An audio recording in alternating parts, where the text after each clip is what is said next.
And God told Moses, the next plague will be the last. This time Pharaoh will cast you out of Egypt.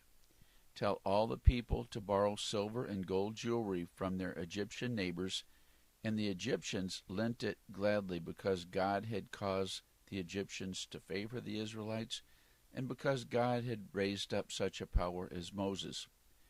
Then Moses told the people what God had told him, that God was going to kill every firstborn man and beast in the land of Egypt, but that God was going to protect his people with the blood from a lamb. God told Moses and Aaron to tell the people to sacrifice a lamb. Dip a hyssop branch in its blood and strike it against the two side posts and on the upper doorpost of the house, so that its blood would cover the doorpost where it was to be eaten. God was going to pass through Egypt about midnight, executing the judgment as he went, but he would show mercy to the household that was covered by the blood of the Lamb.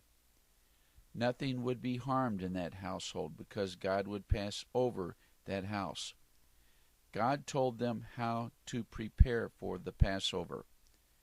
On the 10th day of the month, they were supposed to pick out a perfect lamb and keep it separate from the rest of the other animals for 4 days. Some people even took it into their homes. Then they were to kill it, roast it with fire, and prepare a meal of unleavened bread and herbs to eat with it. The entire lamb was to be eaten before the next morning, and anything that was left of the lamb, such as bone and sinew, was to be burned with fire. God wanted them to eat it dressed, shoes on, staff in hand, ready to go. And God wanted them to do this yearly from that time forward in memory of this great event. Moses told them they would sacrifice and eat the lamb at the end of Passover week, and there were rules for Passover week. On day 1 of the week, they were to get rid of all the leaven, the yeast, in their houses, and assemble together to start the Holy Week. They would eat unleavened bread for 7 days, and they would gather again on the 7th day, and anyone that ate leavened bread during this week would be cut off from Israel. It was and is a serious time, a time to remember the power and mercy of God and the importance of the sacrificial lamb, God's provision for protection from death. And the people bowed their heads and worshiped God. The children of Israel went away and did as the Lord had commanded Moses and Aaron, and it all came to pass. At midnight the Lord smote all the firstborn in the land of Egypt, from the firstborn of Pharaoh that sat on his throne unto the firstborn of the captive that was in the dungeon, and all the firstborn of cattle. And Pharaoh rose up in the night, he and all his servants and all the Egyptians, and there was a great cry in Egypt, for there was not a house where there was not one dead.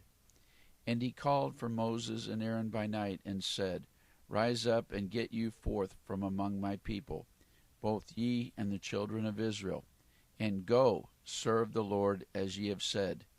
Take your flocks and your herds, as ye have said, and be gone, and bless me also.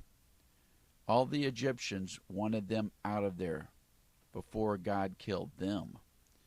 So the Israelites took their unleavened dough, actually wrapped their kneading troughs up in their clothes, and carried them upon their shoulders along with the jewels and clothes that they borrowed, and left Egypt.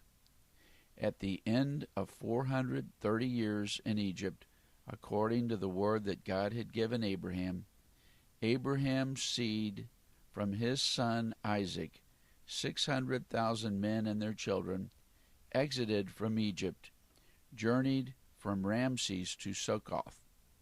And for all the problems that God had caused the Egyptians in behalf of the Israelites, not one Egyptian, not even their dogs, did anything to harm them, as God had told Moses.